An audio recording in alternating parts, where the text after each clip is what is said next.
All right, we're live. Hopefully. Look, man, the audio so the mic's not playing audio. I don't know what's going on. I got to figure that out. I couldn't figure it out.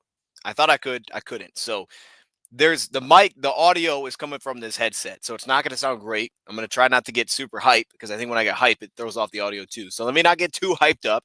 I don't know what's going on here. It's weird. I never had this issue. But that being said, show must go on. So we're going to do the show. I'm just doing it through this headset, okay? So it's going to be a little weird, but it'll work, okay? As long as I don't get super loud. I did this.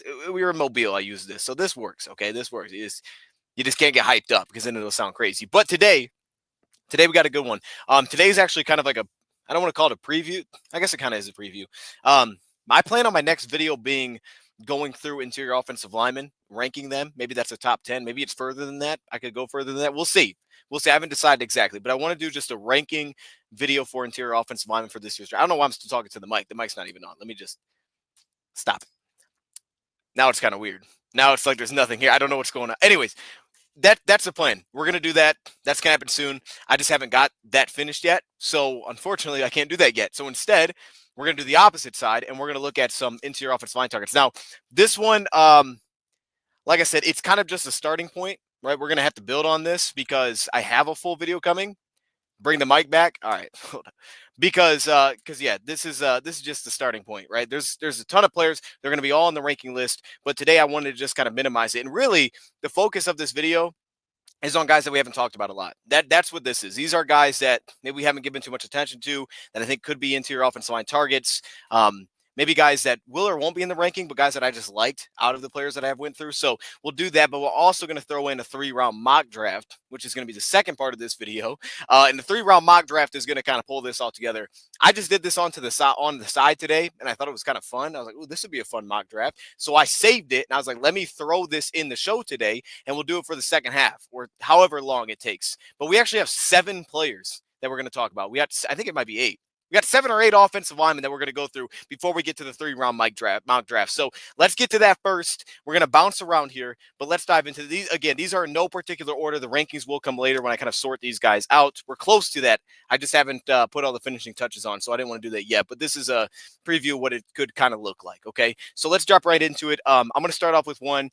Actually, the first guy that we're going to have is someone that we have talked about a little bit. So this actually isn't that far out there, but we're going to start off with... Let's pop him on the screen. We got Miles Frasier out of LSU. This starts some things off kind of basic, I guess you could say. Like, this isn't someone that we haven't discussed before. I think he was actually in one of our mock drafts. I don't remember which one, but I believe he was in one of our mock drafts. And Miles Frasier, to me, while likely will be a day 3 pick in my opinion, I think that's where he's going to end up going. I do think that this is a player that, for me specifically, does remind me a little bit of Kevin Zeitler. Like, I think as a guy that, obviously, like I said, my comps are never great because they're either Lions players or I'm going to be comping guys over the last couple of years since diving into the draft more. I don't want to call him basic. I'm sorry. Not basic. All right. Look, these are guys that it's a guy that I've talked about before. A lot of the other ones we haven't even discussed on here. So I want to give them, kind of their attention. I just know that I've talked about Miles Frazier specifically before. So this is one that's not new necessarily. I put their stats on the screen. Those stats I don't think are that important. It's really just about watching the guys. But for me, Miles Frazier, he reminds me of Kevin Zeitler. Okay, I think the length actually shows up a little bit better when you watch him. He's an early winner as a pass protector. He's going to get contact early. He's going to lock out early. What I like about him specifically is his position. He positions really early, and that's what gave me the Kevin Zeitler vibe. I think that he fits for a gap scheme pretty well, but specifically, I think that you let him position himself early, let him seal down blocks. If he used as a zone blocker, I think he shows much more athleticism and his ability to get to the second level, his ability to cut off blocks, reach blocks at the second level. That, to me, gives me some Zeitler vibes. Again, it's not to that extent. There are some similarities in terms of the way that they test it. I don't think it's there as a consistency. I think he might be a guard-only prospect, though he's played both guard positions. His range, to me, is just kind of average at best. Sometimes it even gives him some problems, and he'll have to really utilize his length to kind of open up protecting. But that's what he does well. He protects well. That's kind of his calling card. He's very smart. He's got really fast vision and pass protection. Does a great job of kind of tightening up angles and playing hip to hip with other interior offense linemen next to the center. He does that really well, plays alongside him really well. He's not super leveraged, doesn't play with a ton of knee bend. So there's some strain to his game, but ultimately he doesn't really sink and get under pads incredibly well when he has to work downhill. It's more about the positioning, but he does have some people moving skills. So to me, overall, Miles Frazier's probably going to end up somewhere within this list when we get to this ranking list. And he'll probably be towards the back end of the list specifically because I'm going to go through like the top interior. When I do the top interior offensive lineman list, when I rank them, it's going to have who I think is the best and then working our way out from there. So he'll be somewhere further down. I think he will be a day 3 pick. And I think that there are some upside concerns. But again, I think skill set wise, especially when you talk about the lines, it just gives me some Kevin Zettler vibes, what he does well. And I'm going to be pretty confident that there's at least a higher floor in terms of pass protection. He's going to win early. I think him settling down, creating a late anchor is a little bit of a problem as well. Just do some of that bend. But when he gets his hands on guys early, he can shut down reps really early. So for me, Miles Frazier ends up starting this list off. Again, really no particular order, but I think he gets things started off well. We're going to go on to the second player on this list. And the second player that we have, let me go right here, is the guy who's on the thumbnail. There we go. We got Charles Grant. Charles Grant is one of my favorite players to watch. It's that simple. I love watching Charles Grant. He is one of the, I love watching Charles Grant play. It's just that simple. That's why he's on here. I would love to see Charles Grant as a Detroit Lions draft pick specifically. Forget everything else. If you could tell me that this guy could just end up being a Lions draft pick, I'd be pretty darn excited. I love watching him play. Now, the question will be he a tackle? Will he be a guard? Could he translate to the guard position? I think that he could stick a tackle. I don't think there's a need to necessarily move him to guard. I think he's capable of going to guard. I think teams could view him that way, but I don't think it's necessary that you say, hey, this guy has to be a guard at the NFL. I don't think his skill set I don't think he requires that necessarily. I think you could leave him at the tackle position. I think the athleticism is there. A lot of things check out for me. I think that you can leave him at the guard at the tackle position next level at 6'5", 311 pounds. He's truly one of the best athletes that you'll find. Truly one of the best athletes, I think, in this year's class. For me, his reactive athleticism is very good. It's one of the highest scores I've actually given out to any offensive lineman, specifically for a guy that I think could translate to the guard position specifically. He has fantastic length as well. As you're seeing on the screen, he has fantastic length. I mean, what is it? Nearly 35 inches. That shows off when you watch him. His ability. What the heck? One second. Oh my, I'm stuck on a key. That's what it is. I'm like, why am I opening like a million tabs in the background? Okay, I got it. I'm open. I had a notebook stuck on the dang keyboard. It's opening like 1,000 tabs in the background. Give me, let me delete that real quick. Hold up. Let me delete that real quick. All right, that's crazy. Hopefully that got deleted. That's insane. It doesn't even look right. I don't know where you even start with this. But anyways, yeah, Charles Grant for me.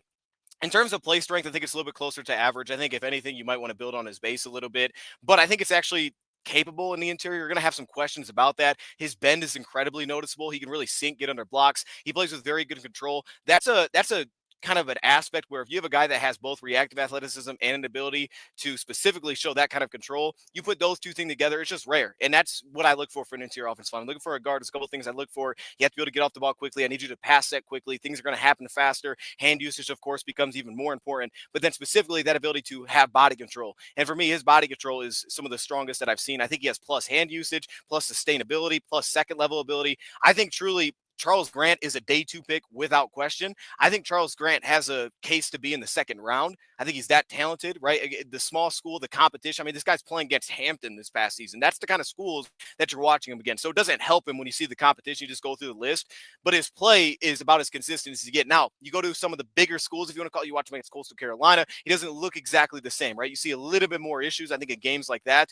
But for me, also, I think he could stick at tackle. If you want to move in the guard, go for it. I think he could do both because he has the flexibility to do both.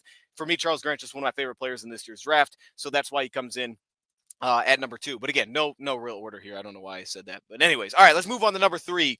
At number 3, let me pop him on the screen here. A guy that we haven't talked about Charles Grant a lot, but we also haven't talked about my man here, Caleb Rogers out of Texas Tech, man. Caleb Rogers, the length is a little bit limited. I think ultimately he's going to probably kick down to the guard position. This is a dude that's played a ton. Caleb Rogers has played a ton. You could see it by just the snap counts that he has. I think he set the record for games started. I think that's what it was ultimately for Caleb Rogers. I mean, this guy has played a ton of snaps. He's a super senior. And ultimately, I think that's going to help him translate to guard a little bit here.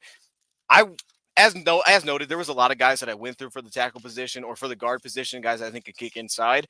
But I only put the players on here that I actually liked, or that I was like, hey, this is definitely something that I would buy into the Lions going for here. And Caleb Rogers is that for me. Now, athletically speaking, it's not fantastic. I think he's below average reactive athlete ultimately. Yeah, he's played over 4,200 snaps. I got the number here, over 4,200 snaps.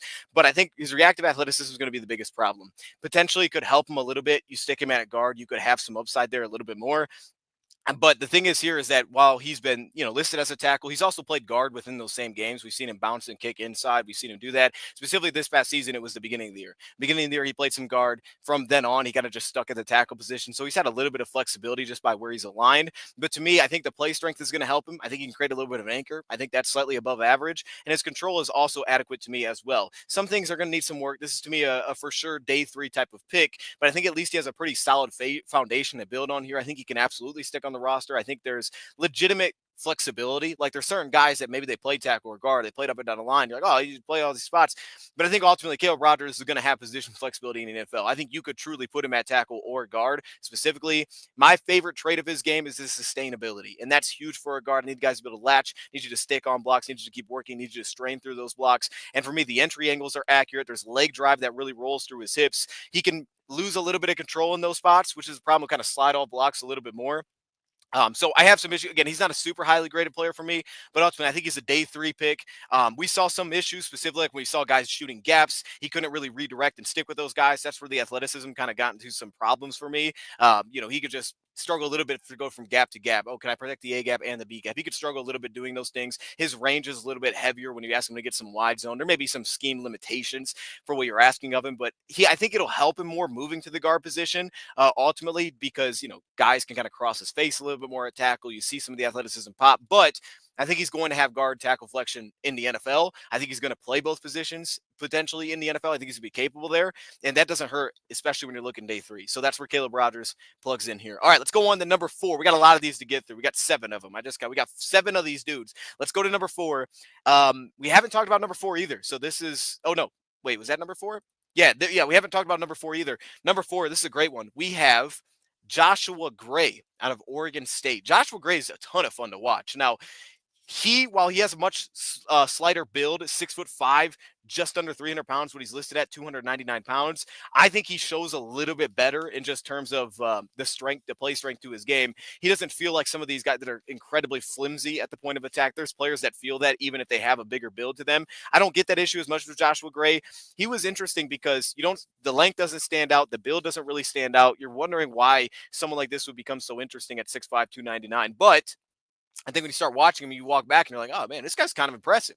Like Joshua Gray is pretty fun to watch. For me, I think he's more of a position blocker right now than kind of a people mover specifically, which again goes back to his build. But I still had him slightly above average in terms of play strength / anchor ability, which is crazy for a guy at his build. People are probably going to want to plug on some weight. Some people may view him as a center for that reason, maybe some of his length as well, sub 32 inches. But he's got plus hand placement, which could also help us transition interior, but also specifically to the center position. I don't really have any below average categories. I think he's a pretty well-rounded type of player that teams are going to want to try to take a shot and see what they can turn it into. He's a 5-year starter at Oregon State. There has been position flexibility. I think ultimately he's going to have to go inside, but it could be a center, could be a guard. I think he's open for both those spots. His sustainability is a plus. He can get up to the second level, an adequate level, but his hand usage, to be able to have a foundation of hand usage, he's a okay athlete. He's a sufficient athlete. He's sufficient in terms of the play strength that he brings to the table, especially for his build.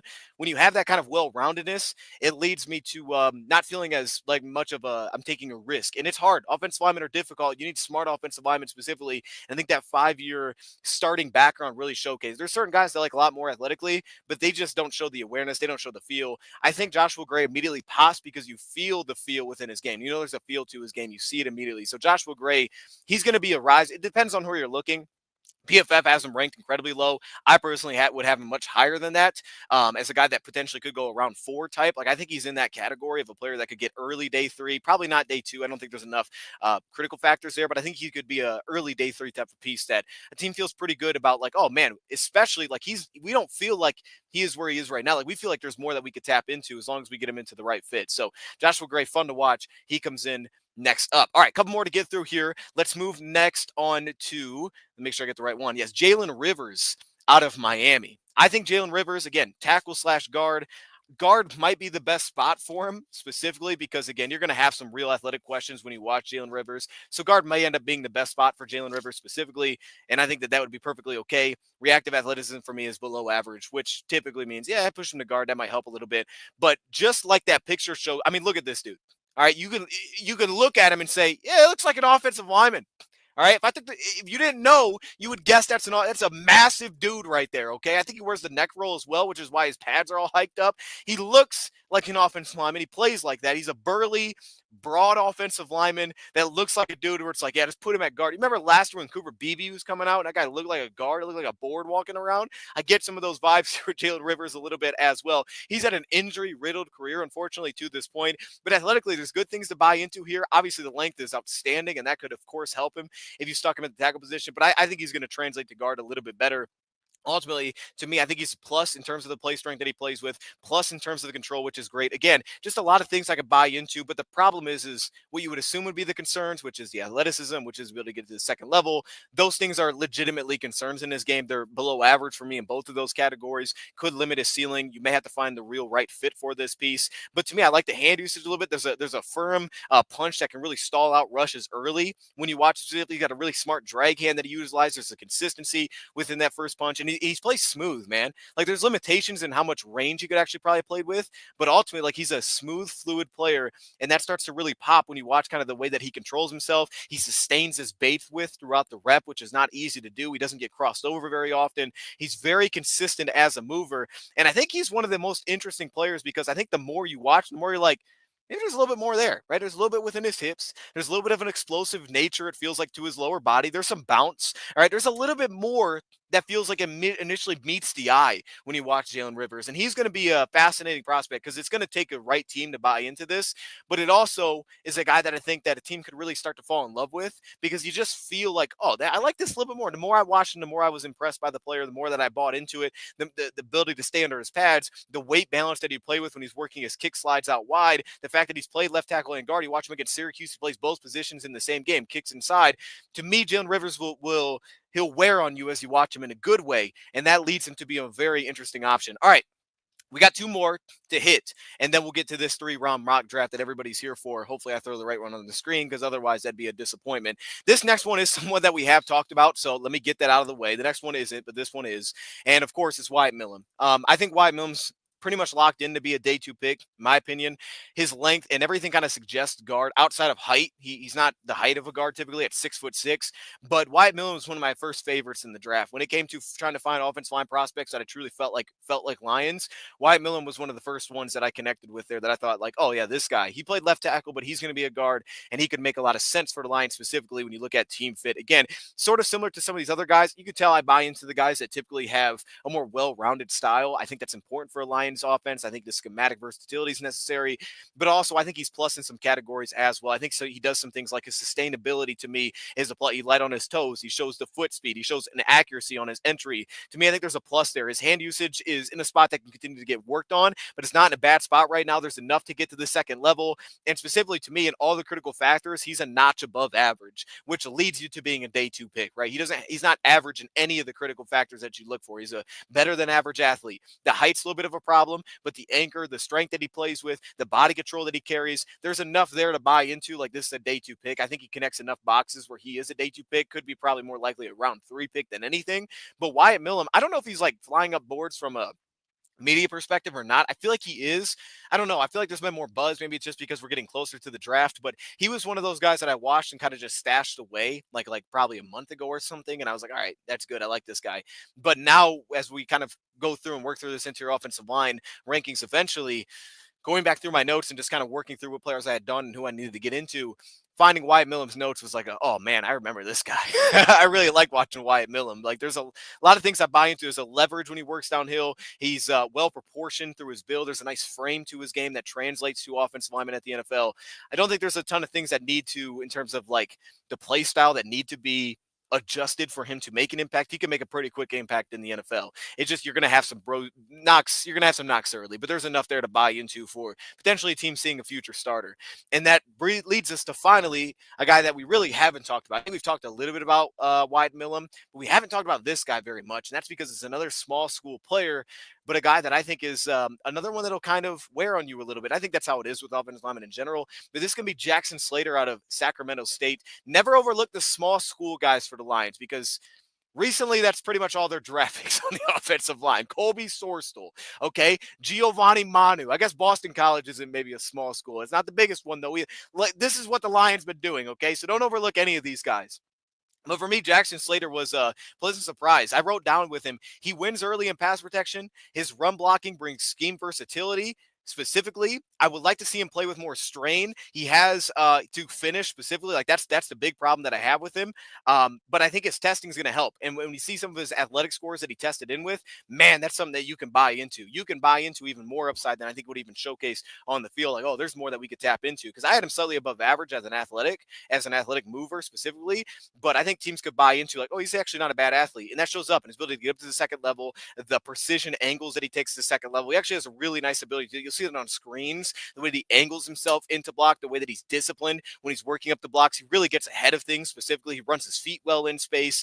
He can step through traffic pretty well as well when he has to jump up to a linebacker at the second level. And then again, he has a pretty solid floor in a lot of different spots for me outside of the ability to sustain blocks. That's where I have the biggest issues for him. That's where I put him below average. I think latching moving targets is a problem. His footwork can fail to reset when he's trying to seal blocks. Specifically, he's a little bit slow to drop under blocks, get upfield. He pops up a touch. I think when he's trying to work laterally, you see him on some of the wider run plays. But ultimately, not Sacramento State, but ultimately Jackson Slater to me is someone that I came in not expecting much, didn't pop immediately. But again, that's how offensive linemen typically are, right? It doesn't have to pop immediately. It can take a little bit of time. And ultimately, Jackson Slater, I don't know where he's going to be when I end up doing my rankings. So probably, again, be towards the bottom over there with Miles Frasier somewhere.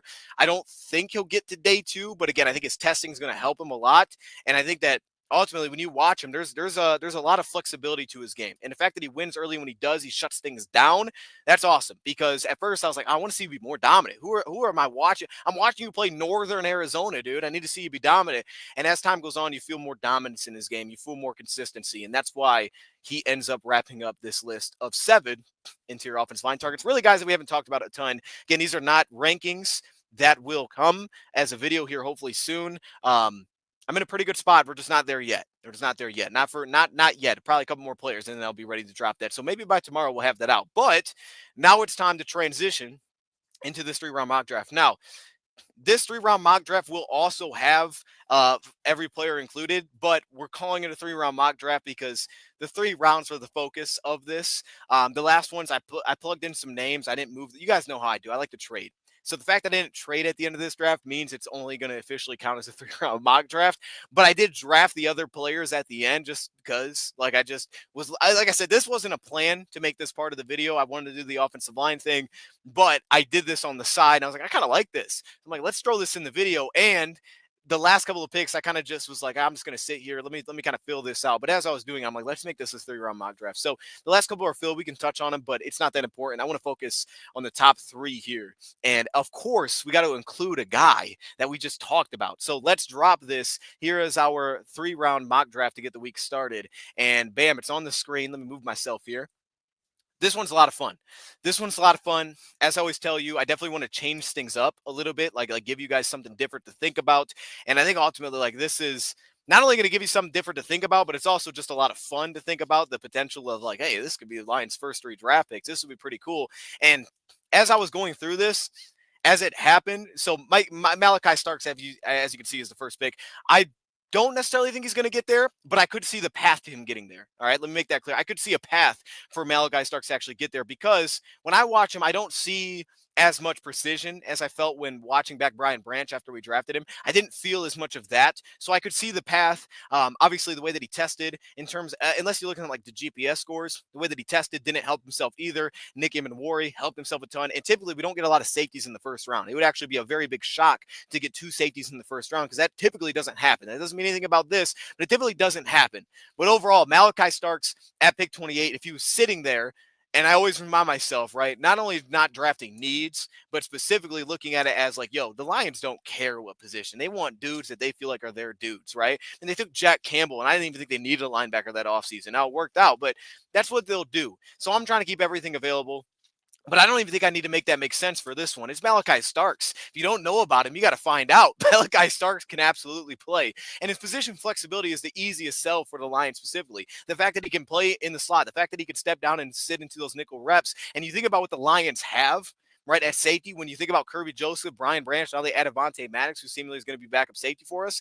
A guy like Malachi Starks would complete the picture. You'd have a third down sub package ability with Starks. You could put him over the nickel and feel pretty comfortable. It gives Branch flexibility. It gives you the flip side where you can leave him as a safety because he can play split field alignments pretty well. He reacts fast. I like him in the box. He has a really good scrape speed. His pursuit angles are really tight, and that leads to some problems. I think sometimes he thinks he's faster than maybe he is. He puts himself in bad positions to actually make plays. In terms of shedding blocks, I would like to see him be more slippery, maybe avoid contact more than anything. If anything, he takes on too much contact. He deals with contact at the point of attack way too often. But he attacks guys. And then in coverage, it's the man coverage ability. It's the upside there to put him over the slot and feel comfortable. Now, some of the long speed does show up. You'll see him in trail. It doesn't feel as comfortable. But ultimately, if you put him over the slot, he's going to show excellent transition burst. He can just launch out of breaks, undercut routes, step underneath guys from the slot position, looks super comfy when you're asking him to do that. He looks like a corner. He doesn't look out of place in those spots. In zone coverage, I love the footwork. There's a hip swivel. You can put him single high and feel comfortable that he's going to show range because his footwork works so well. He balances eyes really well. He can work ball, he can work man, and he really floats through targets pretty well. So showcasing the range, though, I don't think he showcases the long speed and it pops up at times, but he kind of minimizes that more because of how he plays in coverage. It shows up almost more against the run because of the way that he attacks the ball and the angles that he takes and the way that he gets himself into trouble at times. But to me, his flexibility, the youth of the player, I think he's a true junior as well. I believe he is. It just makes too much sense. If he was sitting there and the Lions could say, hey, we lost Iffy Melifonwu this offseason. Welcome in Malachi Starks with Brian Branch and Kirby Joseph. That is absolutely disgusting. And I would love to see it. So there you go. All right, let's go to Jack Sawyer. I don't think this one needs much explanation. If he fell to 62, I would be on board with taking him. This one's easy money for me. Jack Sawyer is easy money for me. Jack Sawyer is going to be, I think, a good player, and I think specifically he's going to be a really good player with the Lions. I think, again, everybody has a fit. There's a lot of guys that are going to be bunched up depending on who you talk to about these guys, who likes who more than others. You guys may know if you've seen my breakdowns on him. I'm obviously a pretty big Jack Sawyer guy. I'm a pretty big fan. I think he's going to translate.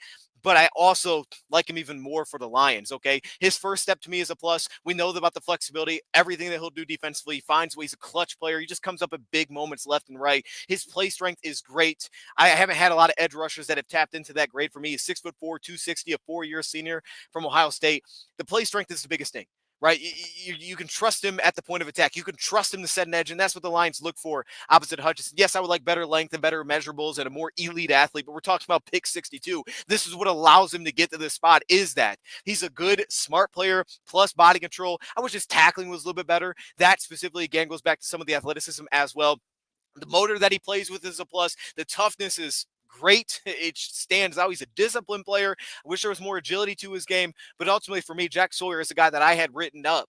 He can play a strong side defensive end, unlikely to sit at outside linebacker because I don't think his coverage ability, I don't think his open field tackling or his ability to get depth is that fluid when you ask him to coverage, but he's a pocket pushing edge. I think more consistently than a guy like Landon Jackson. To put those two guys next to each other, he may struggle to consistently finish with sacks, which I would like, but the effort will ultimately lead to him racking up stats. He can be an effort sacker, if that makes any sense, right? He's a well-rounded starter. There's a ceiling to his pass rush, and some of the lack of length and explosion to Ben play into that. But to me, he's a long-term starter. I think he's a long-term starter. You make him your number 2, and you're going to feel good about having Jack Sawyer on your team. Initially, I had him right next to Jihad Campbell, or Jihad Campbell, however you say his name. I had him right there, and I think ultimately he's been bumped up throughout the process a little bit for me. I know for others, it seems like he's dropping. For me, it seems like he's going up. Regardless, I'm a Jack Sawyer guy. If he wants to sit there at 62 and become a Lion, I'll have no problem with it. And that wraps up the 3-round mock draft with Charles Grant, who, again, we're just kind of revisiting this now. I just love watching Charles Grant play. I think he's definitely got a case to say I'm a top 50 player. I think he's got a real case to say I'm a round 2 pick. I think he ultimately may end up round 3 because of some of the, the littler things knocking him, like obviously the school that he went to, right? Playing at William & Mary, playing the schools that he played. And for us, I would like to see him be a little bit stronger in the lower body, but it doesn't feel as flimsy, like I said, as other guys are. The athleticism is so noticeable. I think he's so consistent, play in and play out, run blocker, pass protection. There's just so much consistency that I can buy into there. And he felt dominant against his competition. He actually reminded me not because he went to William and Mary, but because of his play style of Colby Sorstel and the things that you liked of Colby Sorstel. He brings those to the table. So I just got to believe that if he reminds me in certain aspects that I think he does really well, that Colby Sorstel also brought to the table, I don't think there's any doubt the Lions clearly have a type there that they're willing to take a shot on. And again, I think this is value. I think PFF is crazy saying that he's ranked where he's ranked. So I think taking him here is massive. Yeah, you can see I had to trade up to make it happen because ultimately he's ranked where he is ranked. But to me, again, I just have too many high grades on him. I think there's too many starting grades. He's too good of an athlete. He's got too good of body control. His hands are already in a good spot. I don't think it's that far off from buying into like, oh, his hand placement. Like, what? There's things you can already, yeah, there's things I want to be polished up, right? There's things that I want to be, the first punch could be improved a little bit, but the way that he positioned himself into kind of his two-handed punches, the patience that maintains balance, that he quickly resets himself. To me, there's just too much there to say that this guy's that far off. I think ultimately Charles Grant is going to be a day 2 pick, slot himself in somewhere. And if you told me that we get him at the back of round 3, even if it costs moving up a few picks, I'd feel good about it. Like, to me, these 3 are 3 starters down the road potentially. Malachi Starks will struggle because of who we have, but Charles Grant can absolutely be a starter. It's actually a good spot to get into because you can see him as a guard and say, hey, look, we have Graham. So it's true competition. It's the true step up in competition. We'll see how fast we can get it there, right? Because I don't think the lateral cutoff ability is as much to set at tackle. I think he might go to guard because of that reason. But again, I think a team could view him as a tackle. That's fine. We want to put on more strength. We want to add more play strength to your game. Okay, let him take his time there.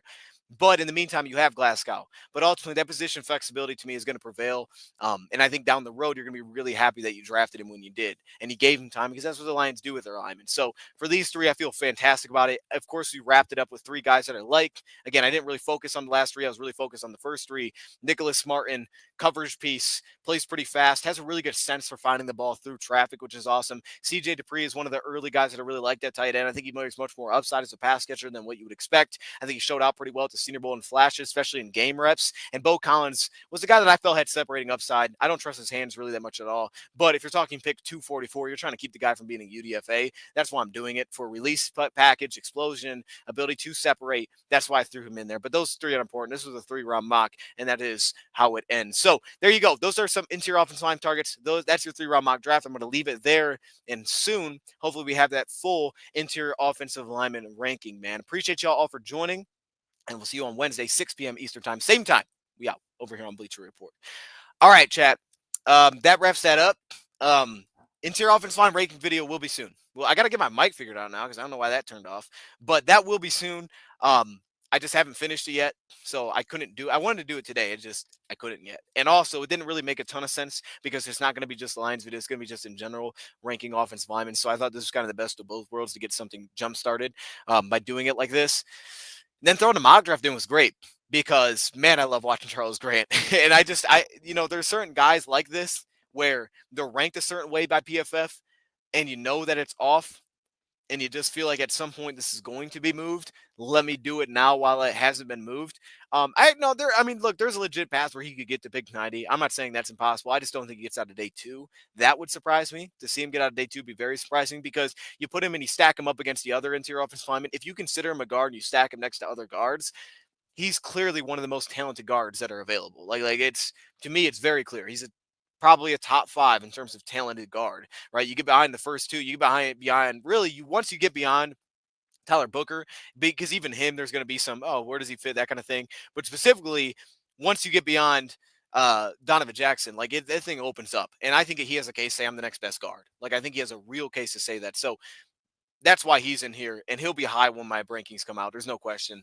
The other 2 were just easy money picks. I mean, Malachi Starks, for whatever reason, was falling, so that one's just easy. I mean, it just makes too much sense. And Jack Sawyer, we've talked about him. I like him a lot. And to get him at 62, I mean, I'd consider him at 28. I don't know that he's going to go that high. I have the reasons for believing he might not go that high because of the athleticism traits. But if he wanted to just, be there, great. We'll take him. We'll take him at 62. We don't need to mess around with it. I don't even know how I ended up. We have pick 60. Okay, that's what it is. I kept saying 62. That actually threw me off. Like, did I trade? I didn't trade. I thought we picked at 62 for some reason. I guess my math is just bad. Yeah, my math is bad. It's 28. We picked 28. So, yeah, it is 60. I don't know. Is that right? Yeah, I guess it is right. Okay, curious to see how far Benjamin Morrison falls. Yeah, it sounds like he's on the uptick right now. I'm not as big on Benjamin Morrison personally, but it feels like people are up on him. I think he's coming off like an injury, right? So like I'm not sure. It seems like people are kind of high on him. It seems like he's actually rising back up for people. It's Siobhan Revel obviously has been. Again, I'm not as high on Siobhan Revel. Um, I think that he's obviously gonna fit for man, but he actually might transition better to zone. Like I could see that for Benjamin Morrison. View the flexibility. What's the gap between Charles Grant and Josh Connerly? It's a really good question. I don't think it's a massive gap at all. I think they're very different styles, which is the biggest thing there. But grades for me is pretty tight. It'd be pretty tight across the board. Now the difference is I think Connerly could absolutely be viewed as a tackle. I think Grant could be viewed as a tackle. I think it's just gonna depend, man. Like I put Grant in here, but if you told me a team drafted him as a tackle, I'd be like, that makes sense. The problem is a team draft him as a tackle feeling like he's going to start day one. I don't know. So that could lead a team to let him fall a little bit to a team that feels like he's a guard. But for me, yeah, Josh Connerly, there's not much of a gap. I mean, to be honest with you, I like Josh Connerly a lot. I think he's got a better shot of being a first round pick, of course. But I don't think there's a massive gap for my grades across the board. Probably some little things, but athletically speaking, I would give the nod to clearly I'd give the nod to Charles Grant. In terms of play strength, I'd give the nod to Josh Connerly. But ultimately, like I'd be fine with taking Charles Grant if you put the two head to head. I want to see him against better competition too, but for me, like I don't have a huge problem with it because you can see it. Like to me, it's super noticeable. It just comes down to does his team feel he can play guard? Because if you feel that he can move to guard and you feel like that's the best spot for him, I need to see. I don't think a ton more. I'm pretty bought in because I don't think guard is the strongest this year in the draft. I think guard is pretty wide open. Like I said, once you get beyond the first two. So for me, if you said that like, hey, he's guard three. I feel like I've seen enough to feel that he's guard three. I don't have a strong competitor for guard three as of now that I'd be like, oh, but what about this guy? Like Wyatt Milum would be another guy where it's like, okay, I feel pretty comfortable, but I don't think his traits even connect with Charles Grant. So I'd be like, I'm pretty comfy with saying that he's the next guard up, right? You go to Marcus Bowe, for example. Like I think he goes to guard. I'm not completely sure. He's a wide zone fit, but there's other issues that I have. So like to me, I think his traits kind of outweigh it for me a little bit, which is why I feel pretty comfortable with Charles Grant. And I think he's a smart player, but the consistency is so noticeable, and he's dominant. He's super dominant against who he played against, which is huge. It's not like he looked like he couldn't dominate his comp. He looked like he was going to dominate his competition, so I feel pretty good. Also, those kind of influence me, and I'm okay with. Oh yeah, Carson Schwessinger's an animal. I think Carson Schwessinger has. Um, he might have a case to go linebacker one. If you told me there's a world in which he came off linebacker one, I wouldn't be shocked. Jahad Campbell's like the labrum issue that he had, I never had him that highly graded. So I think there's a path where Carson could be viewed at as linebacker one, and he ultimately may be linebacker one for me when the grades are all said and done. Like it wouldn't shock me. I have Demetrius Knight pretty high in comparison to all the other backers, but him being a 6-year senior is probably going to hurt him a little bit. Also, teams like guys that can blitz, which again doesn't help Carson. Neither is Carson he's not an enforcer at the second level, but for today's NFL, the speed that he plays with, the way that he tracks the ball, his coverage is disgusting. Carson Schwessinger could easily be a team's linebacker one. I love watching Carson play. Um, my bad, I'm getting a text. Yes, there you go. Yes, Wyatt Milum has me sold. I'm a Wyatt Milum guy, man. He feels like a line. He can connect this line. He's a guy that would be pretty tight to Charles Grant. Probably when this interior line ends up finishing, he'll probably be pretty tight in that category. Could Charles Grant play right tackle away at guard? I think he could. You're asking me, could he play right tackle away at guard? So he played left. And would he flip to right tackle? That'll be a question. I don't know, to be honest. Like, I don't know how teams will become, because I think flipping position is a little bit harder than saying that I think you go to guard in this case. Now, I actually think, though, like, again, I listed him here. Team could view him as a tackle. And I could understand where teams like, no, he's actually going to be better at tackle. He's long enough. He's the athlete for it. His play strength isn't outstanding anyway. Let's just leave him at guard, or tackle. But his flexibility says I can go to guard. His movement skills and his bend says I could go to guard. Like that to me tells me he could be guard. I think he could truly be both. So I think he can play tackle. I actually don't have concerns with him connecting to tackle at the next level. I almost have more concerns if a team's going to jump on him as a tackle and not allow him to become a guard at the next level. Hypothetically, you see us trading into the top 10. I don't see that happening. I think what it would take is potentially a future first. So I don't see that going down for the Lions. If they did, I wouldn't be against it. I'd be here for the chaos. But no, I don't think that would happen. I also don't think there's a guy that they would be willing to throw that out for. Like again, if I did it, I'd go get Jalen. I'd go get Jalen Walker. But I don't think there's a guy that they would feel that connected with maybe Jade Barron that they would feel like they'd be willing to give that up. Did you check out the Georgia offensive lineman? I have checked out most of the Georgia offensive linemen. I still need to. Part of the video actually for me is I have to finish up going through. I have to finish up going through Dylan Fairchild. I haven't went through enough of Fairchild yet. I have a little bit there, but not enough for him. Um, Jared Wilson, I got to finish my grade up on. I'm not that high on Jared Wilson, but I'll have to finish it up. And I have went through Tate Ratledge. So those are actually the last couple that are actually holding me back from finishing that is going through those guys. So there was actually a lot of guys that we didn't touch on today that I have notes on. They just didn't. I didn't want to put him in this video to be honest because I didn't like him as much, and I don't even know if they're going to make the whatever the ranking list is going to look like. Whether it's top 10, if I go top 15, maybe a couple of them will slide in there, maybe not. Hypothetically, do you see us? I already read that Ravens could take Carson. Um, I mean, shoot, it'd be amazing. I think whoever takes Carson is going to be happy. You know what I mean? You do more research on that Florida DT I told you about last stream. I honestly haven't. I've seen him now because every time I watch a team play Florida, I look for him.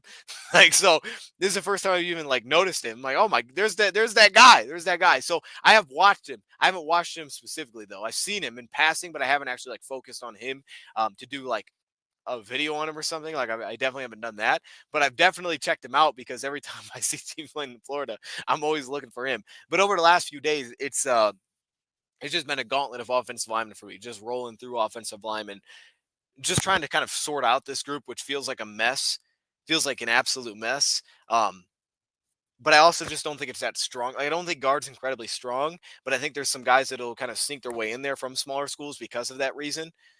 That's the biggest thing. I think I missed that Pooh video again. Haven't posted the Pooh video. Got the breakdown for him. Haven't made the video yet, though. Haven't made the video. I want to go to interior offensive line and put together a ranking because I think time-wise, I want to make sure I get like a full ranking in. That way I can touch on more players at once before I get back to the player comparisons. What are your two defensive linemen you love to walk away with?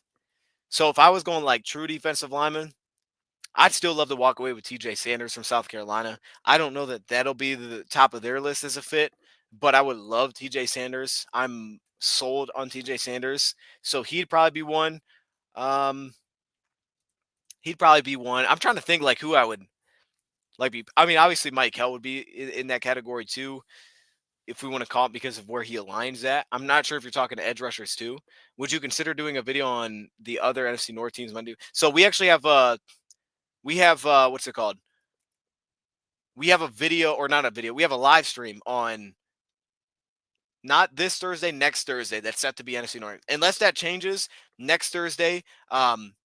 Next Thursday we're gonna go through and we're gonna do that. I had 91 players left to watch last weekend. Got on. You watched 70 players in a weekend? You're insane. I don't even know how that's possible. I already went through like 7 in a day with these. But yeah, we're gonna do that on what's it called? We're gonna do that on well also yeah, taxes. But also we're gonna do that next Thursday. So not this Thursday, next Thursday, we're gonna do a 3-round mock for all NFC North teams. I probably won't do one for what they need, but I definitely want to do something even beyond just that mock draft where I connect with kind of the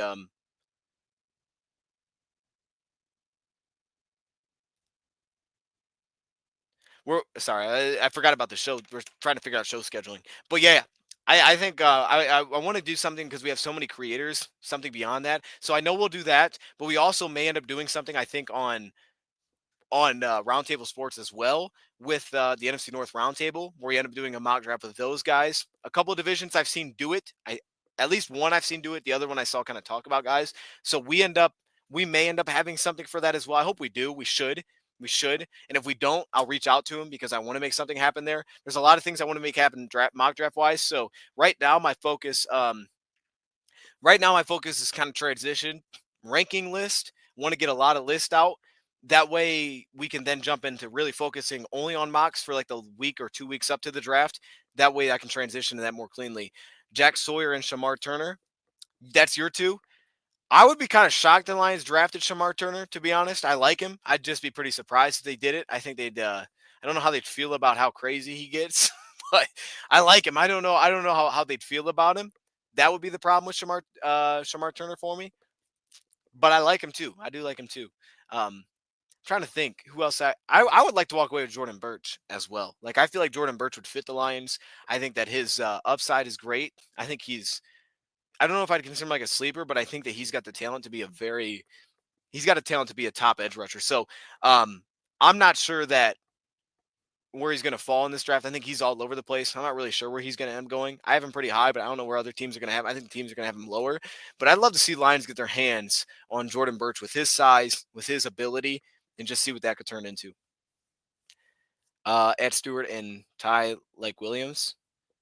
Shamar Stewart and Tyleek Williams. Why'd you do it like that?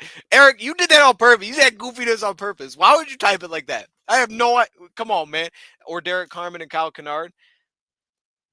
Kyle Kennard's crazy. Kyle Kennard pops. I got to give it to him. Like, I have what I have for Kyle Kennard. My video's out on him. But Kyle Kennard is a dude that pops against everybody.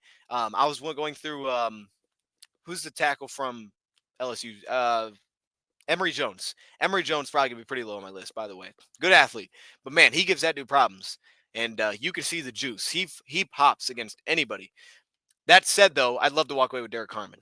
Derek Carmen is still one of my higher graded players. I haven't put the official final grade on him, stamped that, but he's still a first. He's going to end up in the first round for me, just based on his grade alone. He's going to end up in the first round. I think he's that good. I would love to walk away with him. I considered him. Probably at some point, our mock is going to have him in there.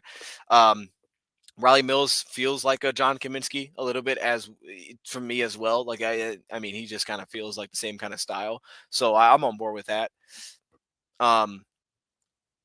Yeah, that'll probably be next. Honestly, Edge will Edge I might save for the end just because we've already went through so many of the top edge rushers that'll already kind of have itself sorted out. But the back half we'll have to sort out later. So that'll probably be the next video. But that'll probably be one of the last ranking videos that we do. How good is Oladejo? I think he's good. I don't think he's as good as what his buzz has been recently. I was like, oh, he might be a first round. I think that's crazy. I haven't gotten there with him. I think he's a nice player. I didn't see that. I never felt that when I watched him. Maybe eventually I'll get higher on him. Like I still don't buy him as a round 2 guy either, but maybe at some point I'll get there. He'll definitely be a player that when we do the video, he'll be important to see where he ends up for me. Riley Mills is your Braden Fisk. Oh, that's pretty wild. I didn't feel Braden Fisk when I watched him, but I knew he'd get after the quarterback. I can't read that guy's name. I know who you're talking about. I don't know how to pronounce it. Has that power. He fits like MCDC. He'll be someone that also will end up in an edge rusher video. But yeah, that's been the focus, is putting together this interior thing. So that'll be next up. Stay tuned for that. I don't think there's anything else that needs to be touched on since we last did a show, though, until then. Hassan will be on there, though. I don't know how to say it, or Hassian. I saw someone try to pronounce his name. I'm pretty sure they messed it up listening to them try. And I was like, ooh, I don't even know if I want to. I don't even know if I want to dip my toes in trying that. I need to like watch a video on how to say the dude's name before I even give that an attempt, because that sounded awful. Whatever he said sounded awful. So I'm like, let me hold off. But we'll I'll save that for when the thing comes out for him. Also, I do need to sort this out still. I was hoping to do that this week, and that just did not happen. We got to do that soon. But yeah, no, I'm excited about this one because I'm trying to figure out how far I want to go with these linemen. Because if I go too far, then it'll be guys that I don't really like that are included, which is a problem. Quick live mock for the road. Pistons game starts in a bit. When do they start? 7? All right. Well, I don't want to put that in here because we have to sort out this timing thing. Let's do this. Tomorrow, I'm hoping to drop the rankings. We may end up doing a mock Wednesday too, just because of where we're at in April. We may end up doing those in 2. We may end up doing those like just all the time going forward every time I do a show, at least in some extent. Carson, the UCLA edge just kind of stands out. Yeah, he doesn't get there for me. I don't know. I haven't felt it when I've watched him. We'll see though. It could change. I could understand the fit. I just don't think he's as good as what the buzz has been on him. But maybe that'll change. I don't know. Maybe I'm missing it. About to watch the Pistons game. All right, I appreciate y'all joining. Good for the Pistons, man. The Pistons are like good this year. They're the East. I'm glad they're in the East because I legitimately think they could win a series in the East. And I think they could make some noise in the East. I'm glad they're in the East. The dang West is a disaster at the bottom. My goodness, that'd be a mess if they're over there. But I'm glad they're in the East because I feel pretty comfy that they could actually like go knock out the Pacers, who I think they're lined up with right now. Like I think that's possible, and that'd be cool to have their road, go through the Pacers. Like that'd be pretty awesome to have those games back and forth. So I would love to see that. But Barrymore Sorrell, Barrymore Sorrell, Baron Sorrell, yeah, could be a guy. I had a guy that was hitting me up like crazy on X about him. back when the Senior Bowl was happening, which was crazy. It was blowing up my phone. That's all that stuck to my mind when I see that. Pistons just making Stevie Eisman look booty. It's cool though. Okay. Knicks right now, I think they're lined up with the Knicks. I think the Knicks are kind of good, but they don't beat any good teams, which is the problem. I like watching the Knicks though. I think the Knicks are pretty good. I don't know. We'll see how that shakes out. The East is open though. I'll say that you could shock a team. I think in the East, especially with the Cavs recently struggling a little bit. Like you could upend somebody in the East. I could see that happening. You could get a surprise team out of the East. Most of our fan base wants the Knicks, I think. Oof, man, I don't know, man. I get the thing on the Knicks because they don't beat good teams. Like it just hasn't happened. But also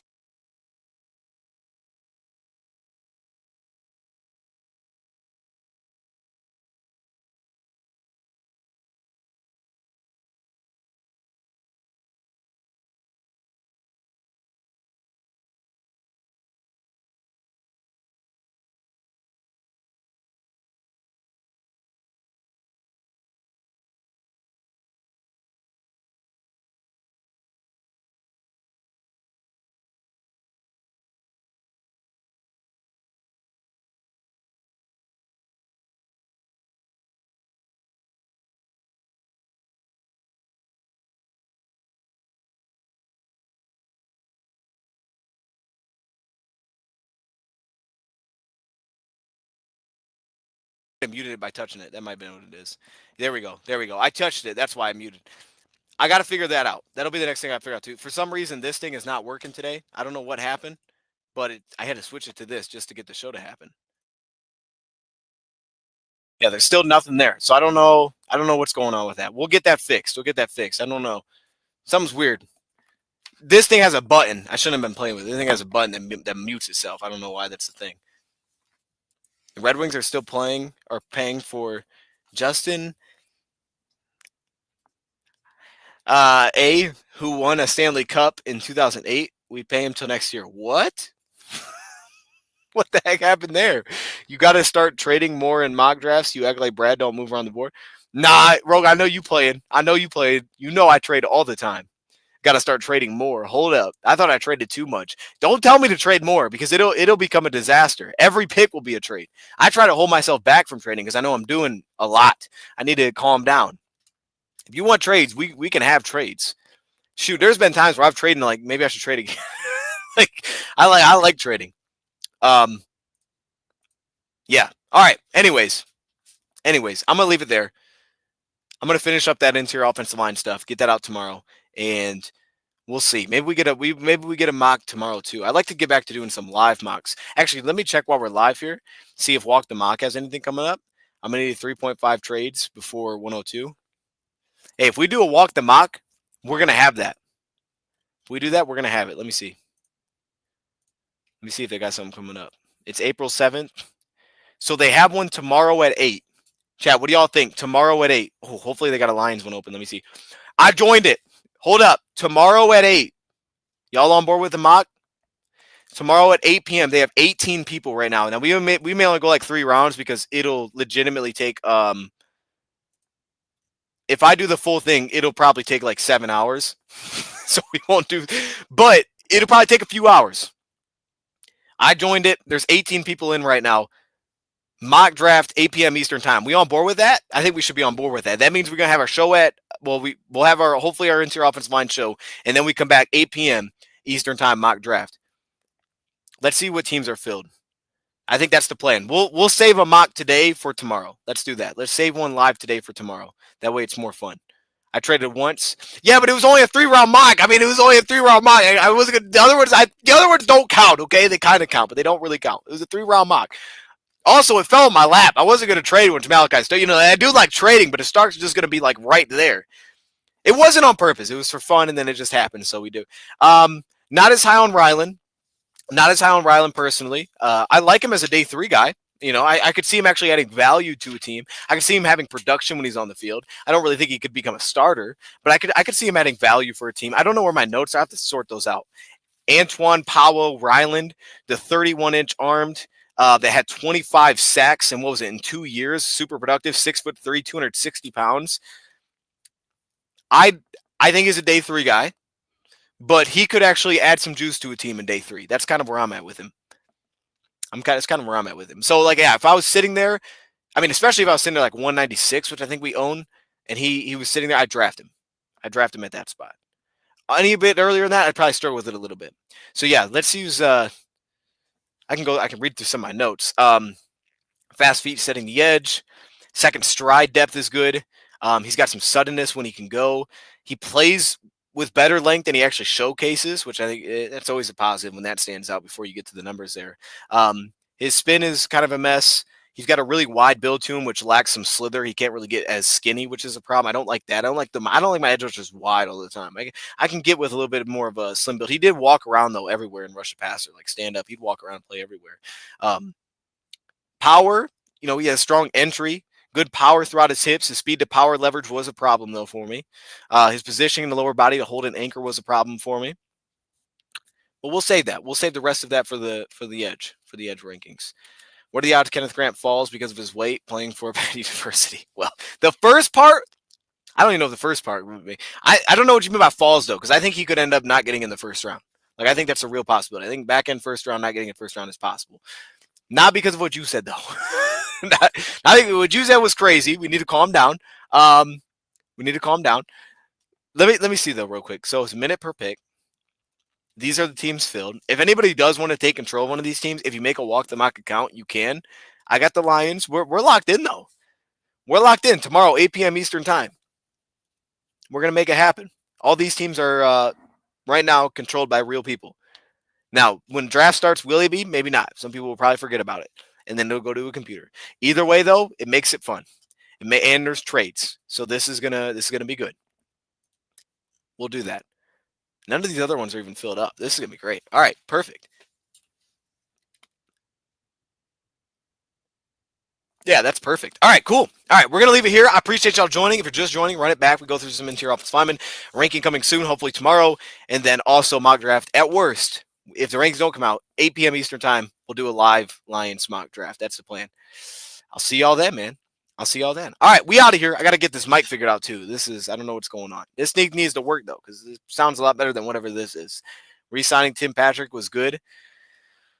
Even if Antoine Green returns. Well, you also have Ronnie Bell, who I do like. I think Ronnie Bell would be a great back end of the roster receiver. So you have him, Khalif Raymond, obviously. So we got like 4 locked in. Antoine Green, Ronnie Bell. Well, I'm not overlooking Ronnie Bell. I don't have an issue with drafting a receiver either. Not towards the end. I don't have a problem with that. Really anywhere. I think we could do it anywhere. I'm trying to think if there's someone I'm forgetting. Oh yeah, Tom Kennedy. Okay, let me not. You can't ever overlook Tom Kennedy though. This dude, as soon as you overlook him, he's gonna make the team. That's the problem. As soon as you start thinking you're good, he's gonna make the team. You know what stinks though? As a side note, losing Isaiah Williams was tough. When we let Isaiah Williams go and he got claimed, I don't know if he did anything. Would he go to Arizona? That was tough. I think the Lions hate that happened still. Let me see. Isaiah Williams. Oh, he went to Cincinnati? I don't know if he played for him last year. I think he's still with the roster, though. Pretty sure he's still with him. That was very unfortunate that took place. I'm disappointed by that. I think the Lions are too a little bit that they ended up not being able to get him back. Kennedy is locked for practice, so that's true. You might as well lock in one spot. Because they gave him some guarantees, too. Kate is back, so that helps for these 4 games. Playoffs start soon. I know, look, I'm not the big Pistons guy, I'll be honest. Like, I'll be rooting for them in the East because I'm not a fan of any team in the East other than the Wizards, who are a disaster. But, hey, the future's bright, I think. I think the future's bright. Otherwise, I'll be rooting for them in the East because I got no other pull in the East. But I'm not as into it with the Pistons, to be honest with you, so I can't tell you much about them. I'm not that, but I'll be rooting for them. So I'm just hoping they line up with the Pacers. I think they'd beat the Pacers. So hopefully that's a path that they can actually tap into. I know they've been winning a lot recently, though. Outside of they played a pretty good team recently. I saw they lost that one. But outside of that, Thunder. The Thunder. They lost to the Thunder. All right, we're going to end it here. Appreciate y'all joining. I'll see you tomorrow. We're out. 8 p.m. Eastern time. If not, before that. We out.